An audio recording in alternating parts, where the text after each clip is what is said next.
Hey everybody, welcome to Season 1, Episode 2 of Zooming In. And I'm Trevor Bast, and today I have a special guest, topical, controversial, Leafs Oilers, kind of a Haiti relationship over the years. I got on Twitter. I got Graham Mossiman from Edmonton, live. Yeah, I'm here. How's it going, dude? Thanks for having me on again. You're welcome.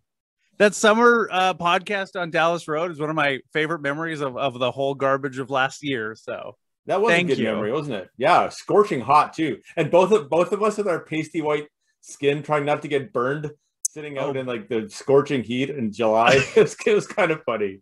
Yeah, and it's fine. And now we're just going to be cooped up indoors, just sweaty, just mainlining playoff hockey in May. I think we had a long chat about Tyson Barrie during that podcast too, and how he's on your team and leading the NHL in defensive scoring. I feel like is something that can't be understated. He is excellent, and will never be on the Oilers after this season because it looks like they're going to sign Adam Larson. So, oh goodness me! All right, since we last talked, you have started a new career. We're kind of restarted an old one. I worked in radio for a good 10 years. So now I got the chance to go back and move to Edmonton and come back to my homeland. And I've wanted to work in this building for a long time. So we're at a station called 92.5 The Chuck.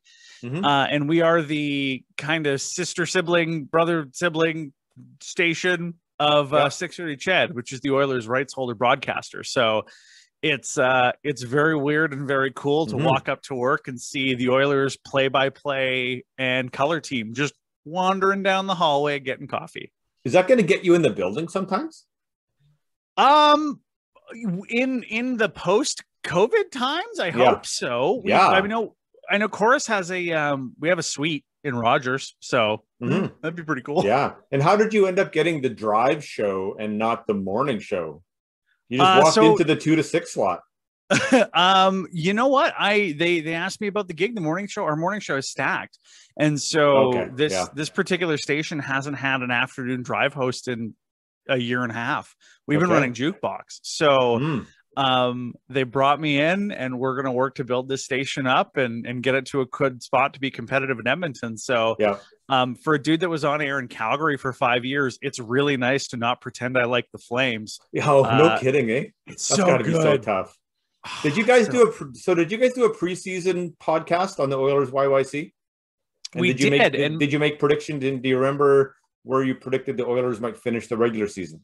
I had the Oilers finishing second place in the division behind the Toronto Maple Leafs. You nailed it. So, I very much did not nail the Montreal Canadiens, although I still think that was a phantom team held up by the Bettman point.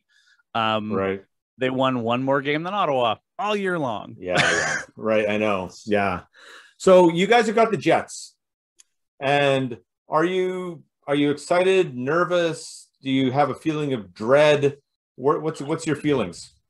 I have tempered excitement because I think with last year it was like, the Chicago Blackhawks, they're garbage. We will roll them. And we did not in that very weird year. Also fresh off the Oilers, losing one of their friends just out of the blue at 24. Yeah. So that's a really weird year. Really shitty way to play hockey for them. Yeah. So this year, I'm definitely a little more confident in the team, given that we've owned the Jets all year long, but also Connor Hellebuyck's a Vezina Trophy winning goalie. He also, has had a defense when he's been a Vezina Trophy winning goalie. Yes. Which he does not now. He doesn't. And that helps versus Connor McDavid and Leon Draisaitl and company. Yeah, defense tends to be important when you're playing two players that are that good. So I'm a little worried Pierre-Luc Dubois will be like, oh, that thing that I did to beat the Leafs, I think I can do that again. Yeah. And so I'm worried about that. Not going to lie. Versus that thing that got me traded. Yeah. So, I mean, we'll see. I mean, if they don't have Nick Ehlers, have fun, Winnipeg. It'll enjoy your bus back home because you don't have an airport. So yeah, my confidence is high, but I'm not like as full on it as I was last year. Right. Where are you landing on your goalie situation then? Fine with Mike Smith. Just great with Mike Smith. He he stops a forecheck. You cannot forecheck on the Edmonton Oilers when Mike Smith is your goalie. You can't. Yeah, it's true. Yeah. Whereas if something happens to Mike or he turns into a pumpkin at midnight, which he has been known to do, that's where I get really worried, because we have a guy who hasn't played a single game since the bubble and Alex Stalock coming off COVID in a heart condition, or Mikko Koskinen, who's like, this first shot of the game, should I stop it? Nah, it's fine. So yeah, that worries me for sure. I really wish the game today, I have no idea why they're still playing Mikko Koskinen. Alex Stalock should have gotten half the game. I don't. Yeah, that is weird. Understand why he did. It's fine. That's strange. Do you have a prediction for this series? Do you do predictions? I'm gonna go Oilers in 6. Yeah. I don't want to say call it the gentleman's sweep, because I think Hellebuck is so good he can steal you a couple games.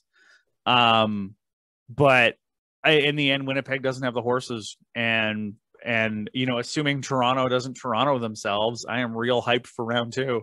Yeah, just inject Austin versus Connor into my veins. Oh, that's going to be the most watched series in Canada in a long, long time. Does a loss devastating, or the Jets? Do you consider the Jets formidable, or just not really? No, a loss is pretty devastating. I think to the Jets, especially how you've owned them all year.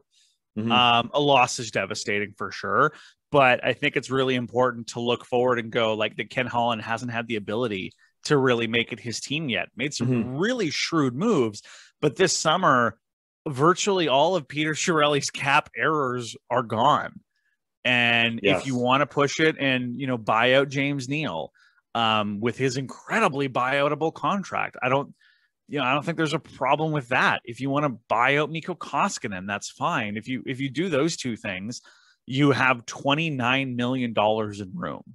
Yeah. If you don't do those things, you have 23. So this is the big summer. Exactly. Yep. Just don't fuck it up by giving Mike Hoffman 5x6. That's all. Just do that. And in closing, then, I mean, this went really fast. We could go for 90 minutes easily, and we have.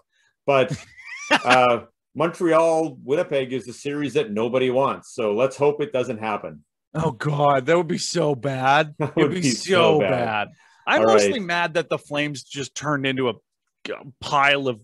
They turned into that mascot that their AHL team had that murdered the firefighter and then was just discontinued after a day. That's on that Flames note, that's a good place to end it. That's an awesome analogy.